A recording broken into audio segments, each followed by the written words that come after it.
J'espère que vous allez bien, j'espère que vous vous portez bien. Hier, le 2 juin 2025, le palais présidentiel d'El Mouradia a connu une journée très animée.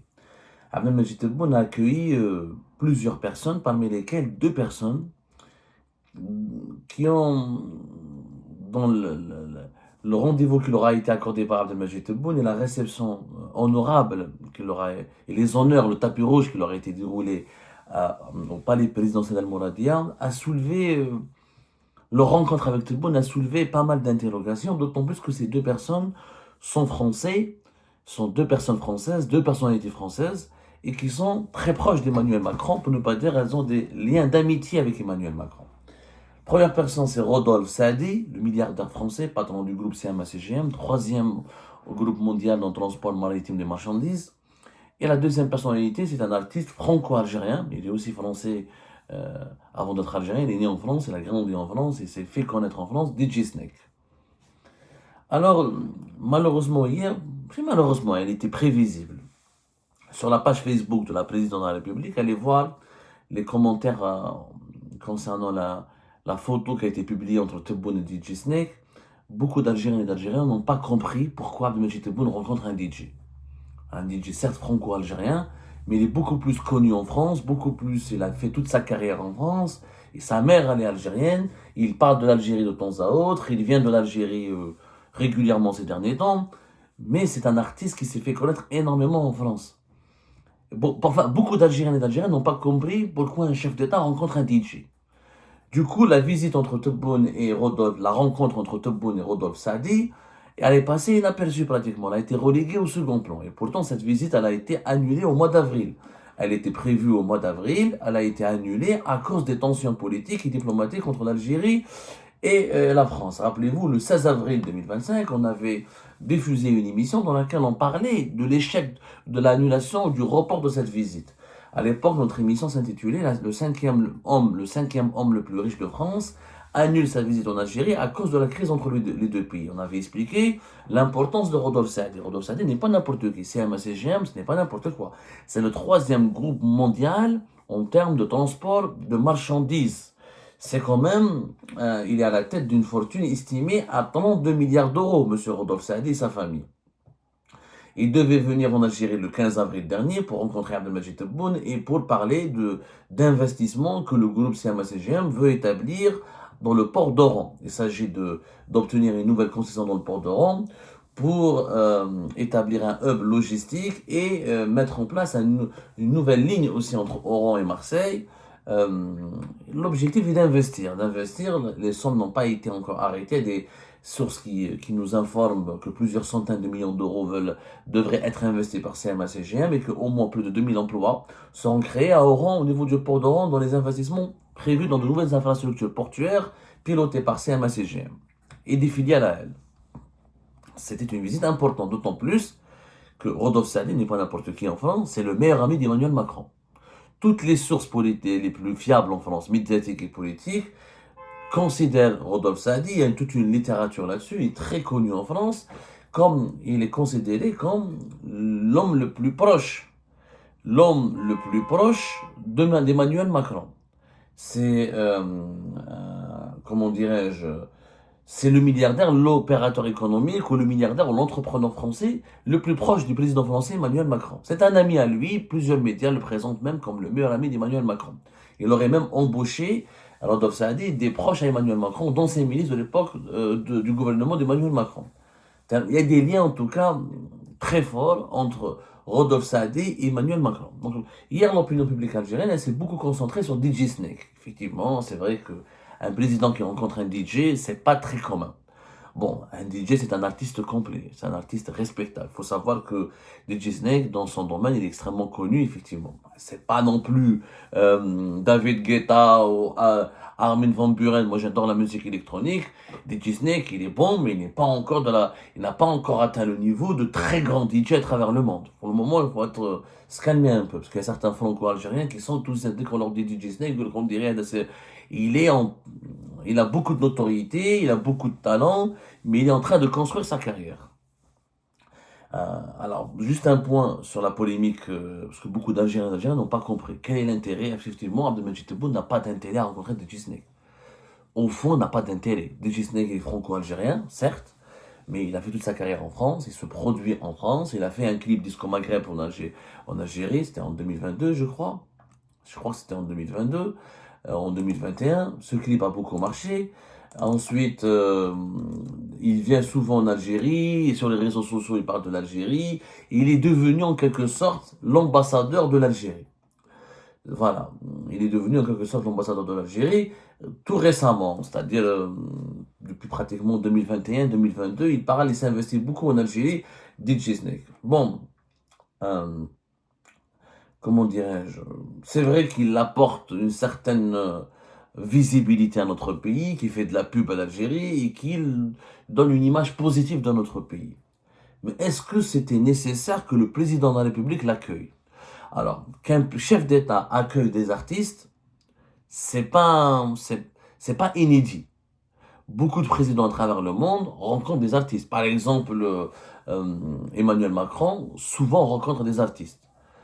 Sauf que accorder une réception au palais présidentiel à un artiste euh, qui est de moitié algérien, qui n'est pas algérien tout court, et qui n'a pas fait de parcours important en Algérie, qui n'est pas un acteur de premier choix dans la scène artistique algérienne, bah, DJ Snake, c'est pas Cheb Khaled, c'est pas Cheb Mami, c'est pas un artiste algérien qui s'est créé en Algérie et qui est le pur produit de la culture de la musique algérienne.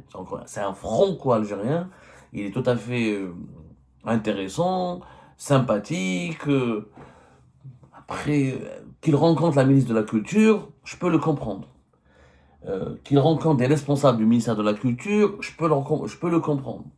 Qu'il y ait un gala artistique auquel le chef de l'État va participer, qu'il soit reçu avec une délégation d'artistes internationaux, etc., on peut le comprendre. Mais c'est ce qui a interpellé les Algériens et les Algériens. Vous pouvez aller le voir sur la page Facebook de la présidente de la République. Il y a eu des milliers de commentaires. Des milliers de commentaires et des personnes n'ont pas du tout compris le sens de la démarche.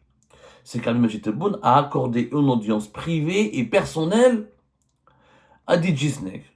Le chef de l'État, quand même, il a beaucoup de choses à faire, il a beaucoup de travail à accomplir. Et il y a eu 24 000 commentaires. 24 000 commentaires. Alors que la visite de Rodolphe Saadi, il n'y a eu que 2400, 2500 commentaires. 24 000 commentaires et beaucoup d'Algériens et d'Algériens, franchement, il faut vraiment aller lire les commentaires de la page Facebook, n'ont pas du tout aimé, ni apprécié, ni compris comment un DJ se retrouve accueilli à la présidence de la République alors qu'il y a des artistes nationaux, des comédiens, des historiens, des intellectuels, des scientifiques algériens qui n'ont pas eu bénéficié de cet honneur. Sur le plan protocolaire, les interrogations des Algériens et des Algériens sont légitimes. Chef d'État, bien sûr, il a le droit d'accueillir et de rencontrer des artistes. Sauf qu'il y a un protocole. Le fait d'accueillir le jour même, après un homme d'affaires important, patron d'un groupe international important, DJ Snake, dans une audience officielle, solennelle, à la présidence de la République, ça pose question. Si c'était un gala artistique, si c'était une fête nationale, ou ça pourrait se comprendre. Mais une rencontre protocolaire, officielle, avec une audience privée accordée à DJ Snake, le procédé est très rare c'est très rare dont les présidents à travers le monde accueillent des artistes qui sont des binationaux, qui ne sont pas le pur produit de leur culture locale, et de façon privée, de façon solennelle. DJ Snake, par exemple, il a rencontré le roi du Maroc en 2017.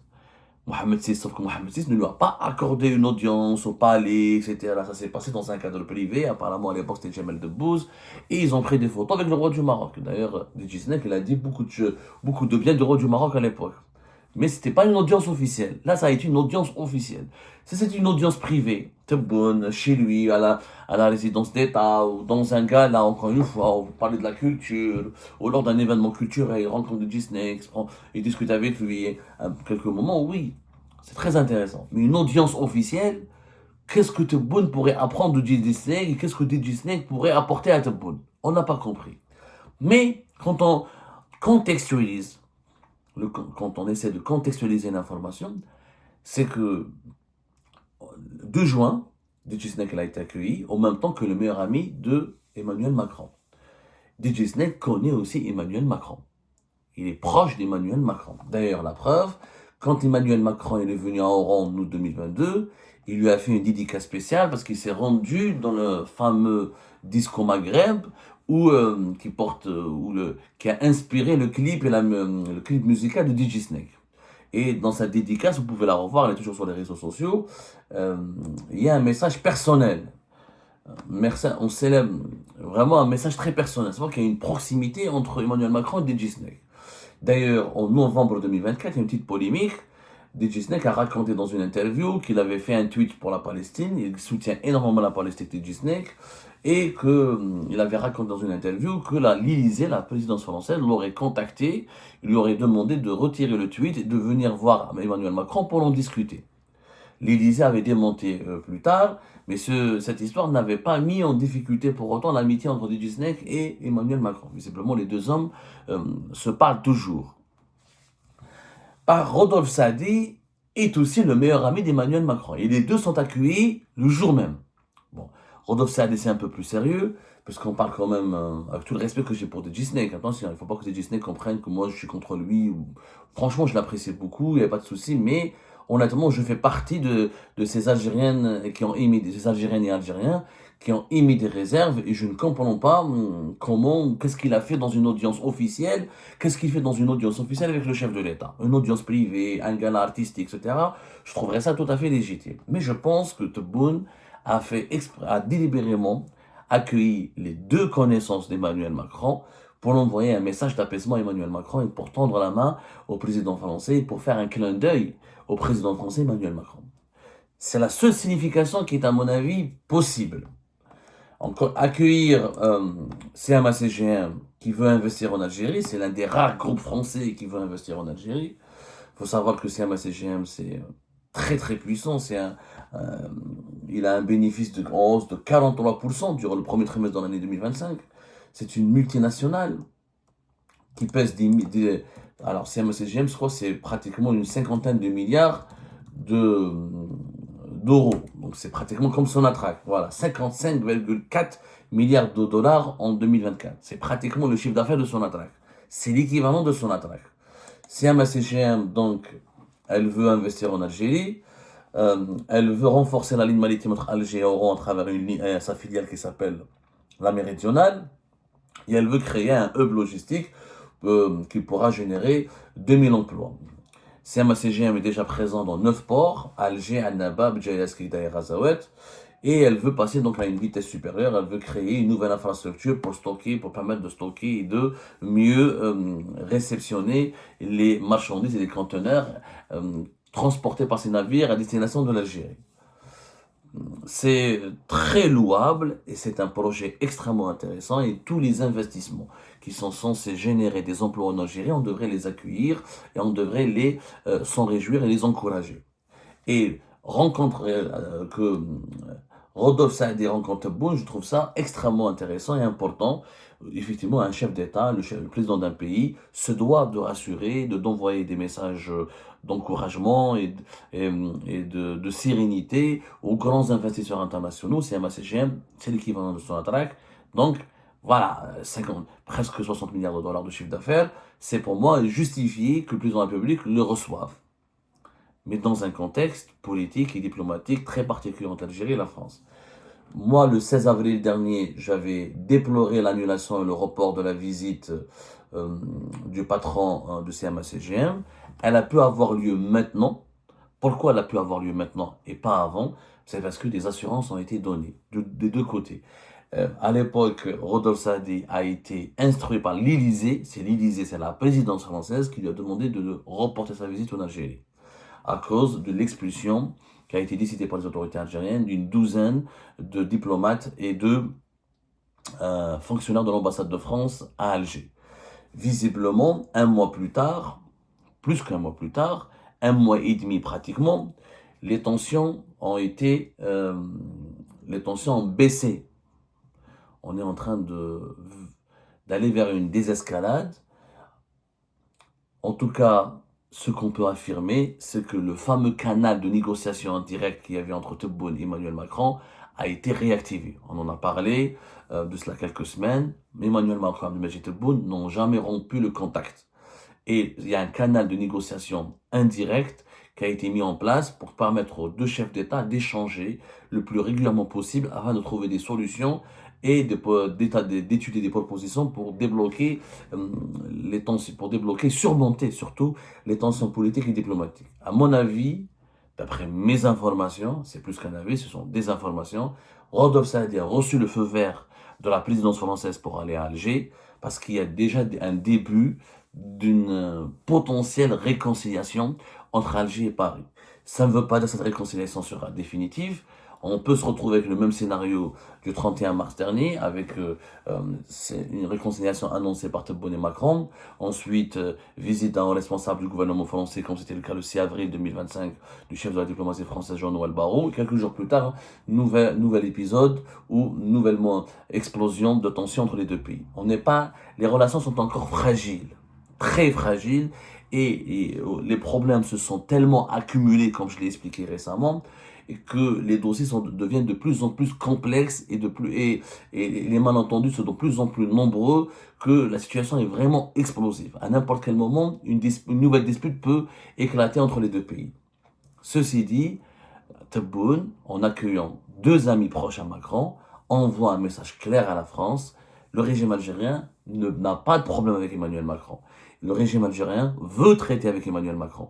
Le régime algérien veut tendre la main à Emmanuel Macron. Le régime algérien est toujours disposé à négocier avec Emmanuel Macron. Le régime algérien se sent bien et se sent à l'aise avec Emmanuel Macron. Le problème est avec Bruno Retailleau, avec le gouvernement français et pas avec la présidence française. Le problème du régime algérien est avec cette droite dure, nationaliste, conservatrice, qui monte crescendo et qui se positionne de plus en plus au plus haut sommet de l'État français. C'est ça. Le régime algérien continue d'utiliser sa stratégie de diviser, de semer des divisions au sein de l'État français. Abdelmadjid Tebboune et les dirigeants algériens n'ont aucun problème avec Emmanuel Macron. C'est une situation inédite. Dans cette relation France-Algérie, c'est la première fois où nous avons une telle situation, où l'Algérie perçoit la France comme deux entités différentes. Il y a Emmanuel Macron et ses proches, et il y a le gouvernement avec Bruno Retailleau et ses partisans et ses proches et ses alliés de la droite dure qui sont hostiles au régime algérien. C'est une dichotomie inédite. Maintenant, est-ce que cette dichotomie elle est réelle?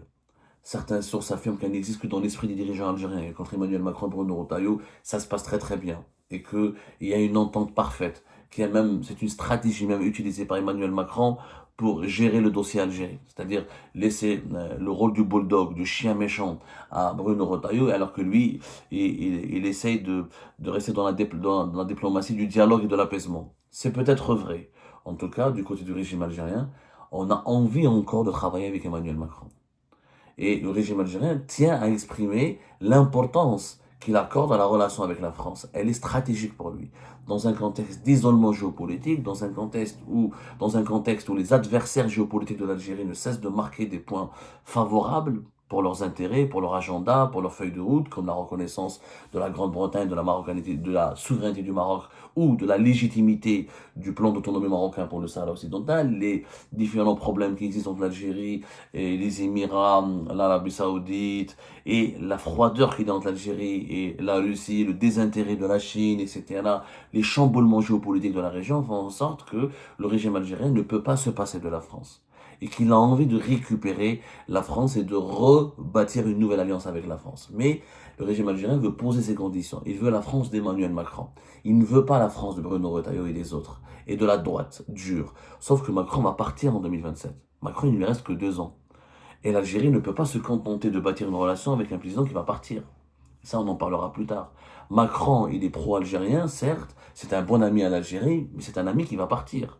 Est-ce qu'il ne serait pas plus judicieux pour l'Algérie de préparer l'avenir? Donc 2027, il ne pourra plus être président, Emmanuel Macron.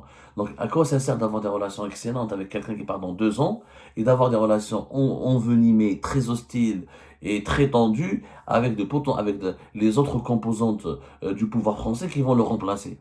Est-ce que c'est une stratégie intelligente?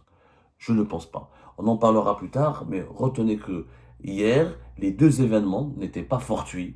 Abdelmajid Tebboune a accueilli deux amis, a reçu à la présidence de la République à Alger deux amis à Macron pour lui faire un clin d'œil et pour démontrer sa volonté de mener des négociations et des pourparlers pour une réconciliation réelle avec la France de Macron uniquement.